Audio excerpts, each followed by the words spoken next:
और इमरान, आपके पास कुछ सवालात थे हमारे गेस्ट के बड़े लिए। सवाल हैं जी। यूसुफ साहब, जब हम इस फाइनल मैच का इख्तिताम हुआ है, आगे भी क्रिकेट है, इस मैच पर भी बात करते हैं, लेकिन वे फॉरवर्ड क्या है, कैसे आगे बढ़ना चाहिए पाकिस्तान क्रिकेट को? होम सीरीज़ भी है, फिर उसमें टेस्ट मैचेस भी हैं पाकिस्तान के, तो कुछ खिलाड़ी आपके ख्याल में जो फर्स्ट क्लास क्रिकेट में नज़र आ रहे हों, शाहीन्स में नज़र आ रहे हों, जिनको आपके ख्याल में मौका मिलना चाहिए? यार, एक प्लेयर जब मैं भी सिलेक्शन में था, जो 4 सिलेक्टर थे उनमें एक मैं भी था, तो एक प्लेयर हमने ये टीम में खिलाया था। क्या नाम है उसका, मैं नाम भूल रहा हूँ। अली ज़रियाब, बाएं हाथ का बैट्समैन। उसने ए टीम में भी स्कोर किए हैं, फर्स्ट क्लास में भी स्कोर किए हैं। मैं सरप्राइज हूँ कि अभी जो ज़राए से टीम आ रही है उसका कहीं भी नाम नज़र नहीं आ रहा। हालांकि वो अच्छा प्लेयर है, परफॉर्मेंस बेस पे है वो, और मेरा ख्याल है कि एज भी उसकी बड़ी ज़बरदस्त है, 25-26 साल है। ये ऐसी एज होती है कि जिसमें बैट्समैन को मैच्योरिटी जो है ना, बैटिंग करना आती है। एक होती है बैटिंग हो रही है, 26 साल के हैं। हाँ, एक होती है कि बैटिंग हो रही है। जब आप 26-27 साल के होते हैं ना, आपको करनी आती है। जो करनी आती है वो डिफरेंट होती है, जो हो रही होती है वो डिफरेंट है। तो मेरा ख्याल है कि वो लड़का परफॉर्म भी कर रहा है और मेरिट पे भी है। और बिल्कुल सरप्राइजिंग कि उसका कहीं भी नाम नजर आपने भी नाम लिया यूसुफ साहब, तो आखिरी जो 10 इनिंग्स नज़र आती हैं उसमें एक नॉट आउट 100 भी है, एक 206 नॉट आउट है, डबल 100 भी है, और उसके अलावा भी कोई 2-3 निस्फ सेंचुरियाँ भी नज़र आती हैं। इरम, किस तरीके से आप देखती हैं, जैसे भी यूसुफ साहब ने जिक्र किया है अली ज़रियाब का, कितना अहम होता है कि बर वक्त आपको मौका मिले? बिल्कुल, जिस तरह ये अली ज़रियाब की बात कर रहे हैं, if I am not wrong, तो मुझे लगता है हमने इनके साथ लड़कों के मैचेस हम खेलते थे, पुरानी बात है। और जितना मैं जानती हूँ, ये शायद पैरागॉन क्लब था, वहाँ से ये खेलते थे। लेफ्टी बैटर है ना ये? यस। तो मुझे जितना याद है, इनको मैंने देखा, और बहुत अच्छे बैटर, बहुत स्टाइलिश बैटर है, बहुत अच्छा खेलते हैं वो। और लेकिन अच्छा खेल तभी मज़ा आता है जब आपको राइट टाइम पे आपको मौका मिले। वो आप चाहे पाकिस्तान के लिए खेलें, जिस तरह आपने उनके स्कोर बताएं और मैचेस बताएं, तो यकीनन उन्होंने फर्स्ट क्लास क्रिकेट भी मेरे हाल में खेल ही रहे हैं, या काफ़ी खेली है। 44 फर्स्ट क्लास मैचेस हैं, 2894 रन हैं, 222 हाईएस्ट है इनका, 41 से ज़ायद की एवरेज है, 10 निस्फ सेंचुरियाँ हैं और 8 सेंचुरियाँ हैं इसमें। तो ये उनके करियर स्टैट्स हैं अब तक में। 44 8 सेंचुरी। हाँ जी, 8 सेंचुरियाँ। क्या बात। हाँ, और 10 एक भी आप बीच में ला रहे हैं इसमें लिस्ट ए के या ए टीम के? ए टीम के भी इसकी परफॉर्मेंसेज हैं काफ़ी, उसमें भी इन्होंने अभी तो काफी हाँ जी रन्स किए हैं। शाहीन्स, हाँ जी, बांग्लादेश जो आई थी उसमें भी रन्स किए थे उसमें। इंग्लैंड में भी जाके एमसीसी के खिलाफ है, वहाँ भी मेरा ख्याल इसकी कुछ सेंचुरी है। तो ये टाइम होता है आप किसी यंगस्टर को लाएं, और ऐसा यंगस्टर जो आपको टेस्ट क्रिकेट में चाहिए हमें, कि जो लंबी क्रिकेट खेल गया, 40-50 उसने मैच खेले हो फर्स्ट क्लास से, इसी में आपको हो सकता है कि इसकी इतनी अच्छी वो टैलेंट हो और वो स्किल लेवल हो, टेक्निक हो, कि आपको वाइट बॉल में भी काम आ जाए। ये क्रिकेट खेलेगा तो पता चलेगा। ठीक है। अब एक लड़का, अगर इसी पे हमने उसके 3-4 साल ज़ाया कर दिए, तो फिर तो एक टाइम आएगा वो अमेरिका चला जाएगा, फिर हम कहेंगे हमारे प्लेयर अमेरिका जा रहे हैं।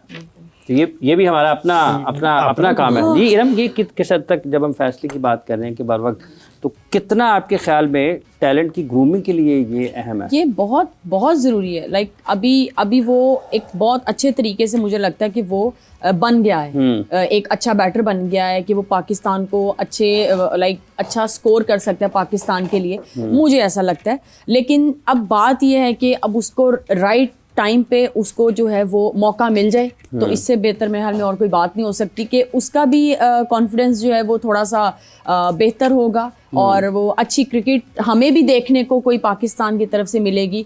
और यकीनन वो अपने बाकी सीनियर प्लेयर्स को भी देखते होंगे, बैटिंग देखते होंगे उनकी, और उनसे बातचीत भी करते होंगे, वो चीज़ भी उनको काफ़ी हेल्प की होगी। और लेकिन फिर वही बात है कि हमें पता तभी चलेगा जब थोड़ा सा प्रेशर उन पर डलेगा, कि प्रेशर सिचुएशन में वो प्रेशर को किस तरह हैंडल करते हैं, और वो तभी होगा जब उनको मौके मिले। कल पाकिस्तान टीम ने प्रेशर सिचुएशन को ठीक तरीके से हैंडल किया है? नहीं, मेरे ख्याल में नहीं कर सके। वो जो हम सब ने देखा है कल, वही चीज़ था, प्रेशर में जो हमें राइट डिसीजंस लेने थे वो हम नहीं ले सके। और उसमें हमारे कैप्टन थे इन फील्ड, जो कि मुझे लगता है कि इवन बैटिंग में भी, जहाँ पे हम बात कर रहे थे, हम कुछ न्यू सोच सकते थे, हम शाहीन को भेज सकते थे तो शायद हमारा 190 कुछ या 180 भी लगा। वैसे आपका ख्याल है? रन्स कम थे, हम पहले टाइम से ही कह रहे थे कि ये 190 तो होना चाहिए, जिस तरह की इंडिया की बैटिंग लाइनअप है, ये रन्स तो वैसे ही कम थे। लेकिन फिर बॉलिंग भी मतलब अगर मुझे ऐसा लगता है कि अगर हारिस रऊफ नो डाउट वो बहुत अच्छे बॉलर हैं, फाइटर हैं, उन्होंने पाकिस्तान के लिए बहुत अच्छा किया भी है और बहुत मैचेस जितवाए भी हैं, इसमें कोई डाउट नहीं है। लेकिन समटाइम एक प्लेयर का दिन होता है और वही दिन किसी दूसरे प्लेयर का नहीं होता। अब हारिस रऊफ ने 2 ओवर्स में 24 रन ऑलरेडी जो है वो उनको आ गए थे, तो मुझे नहीं लगता कि बाकी 2 ओवर भी उनको देने बनते थे। तो ये होता है कैलकुलेशन और ये कैप्टन पे डिपेंड करता है, क्योंकि कैप्टन ने वो डिसीजन लेना था। अगर वो अपने मेन बॉलर्स के ओवर जो हैं, जिसमें फ़हीम थे, शाहीन और साइम, इनके मेरे ख्याल में साइम का तो एक ओवर रह भी गया था, इब्रार, इनका इस तरह से मैनेज करते हैं कि सेकंड लास्ट और लास्ट ओवर जो है वो आपके मेन बॉलर्स के पास आते, तो शायद इस वक्त सीन कुछ और होते।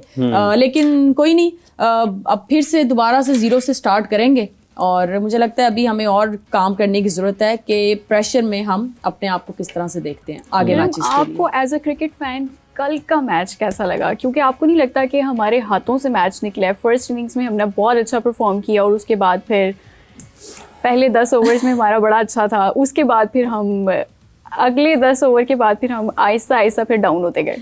क्रिकेट फ़ैन तो ऑब्वियसली सारे ही हैं, मैं भी हूँ, लेकिन एज अ क्रिकेट प्लेयर, एक जिस तरह हम क्रिकेट खेलते हैं, इंडिया के साथ भी हमने बहुत मैचेस खेले हैं, तो सबसे पहले तो हार बर्दाश्त नहीं होती, लेकिन इट्स ओके, ये एक पार्ट ऑफ गेम है।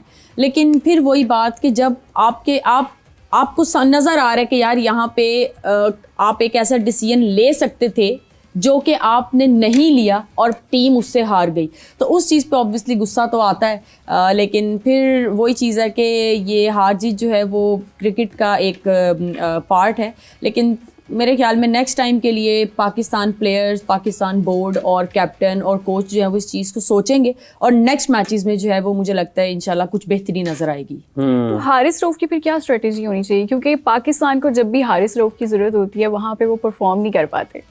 आपको क्या लगता है? देखिए, कल एक सिंपल सी चीज़ थी कि विकेट जो है वो थोड़ा स्लो स्लाइड पे था और हम ये बात पहले ही कर रहे थे कि इस विकेट पे हारिस रऊफ को बॉलिंग देना बनती नहीं है, लेकिन ऑब्वियसली वो खेले हैं तो वो एज अ बॉलर खेले हैं, उन्होंने बॉलिंग करनी ही करनी थी, तो उस पर ये कर सकते थे कि वो थोड़ा सा स्लो स्लाइड पे रख सकते थे अपनी पेस को, पेस ऑफ करके बॉल कर सकते थे, कुछ वेरिएशंस कर सकते थे, स्टोर वंस कर सकते थे।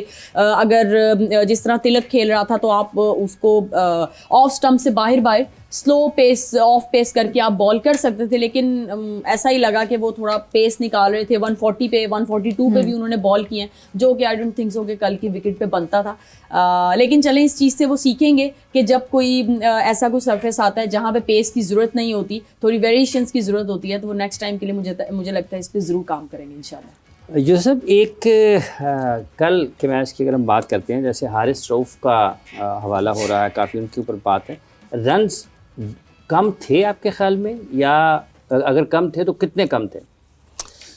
अच्छा देखिए, विकेट जो थी ना, वो मैंने कहा था कि टॉस पे जो बात करना है ना विकेट का, ये कुछ और होता है और जब प्रैक्टिकली होगा ना फिर कुछ और चीज़ होगी। ये पहले ही मैंने बोल दिया था। पहले नए बॉल पे विकेट थोड़ी सी जो है ना, नया बॉल आ रहा था बैट पे, हाँ, बाद में जैसे जैसे पुराना होता है, स्पिनर ने जो अच्छी बॉलिंग की उनकी, तो वो जब बॉल ना रुक रहा था बहुत ज़्यादा। ठीक है, 147 148 मेरा ख्याल है कि बेहतर स्कोर हो गया था, जो हम बोल रहे थे कि 200 हो जाए, क्योंकि वो नए बॉल पे लग रहा था। जब पुराना होता गया ना, जैसे हमारे स्पिनर ने भी उनको मुश्किल डाली है, हालांकि स्पिनर को वो बहुत अच्छा खेलते हैं। हमारे स्पिनर्स ने मेरे ख्याल से ज़्यादा से ज़्यादा 80 रन दिए होंगे कोई 12 या 14 ओवर्स में।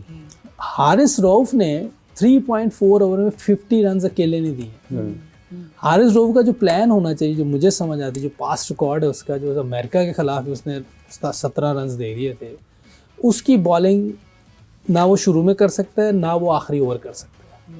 उसको 7 से लेके ना 13 तक फिनिश कर दें अगर खिलाना है तो, नहीं तो बाहर बैठा दें। 7 से 13, इससे आगे का वो बॉलर नहीं है, क्योंकि ये उसका रिकॉर्ड बता रहा है। कल भी देख लिया आप लोगों ने, इतना एक्सपीरियंस बॉलर हो, 10 रन बचाने, 50 रन 3.4 ओवर्स में, आप सोचें। तो उसका प्लान यही है मेरे सामने तो। और ये देखे कोचेस को वहाँ बैठे हुए हैं, ये अंडरस्टैंड करना चाहिए कि एक बंदे से नहीं होती बॉलिंग, आखिर में भी वो नया बॉल भी वो नहीं कर सकता।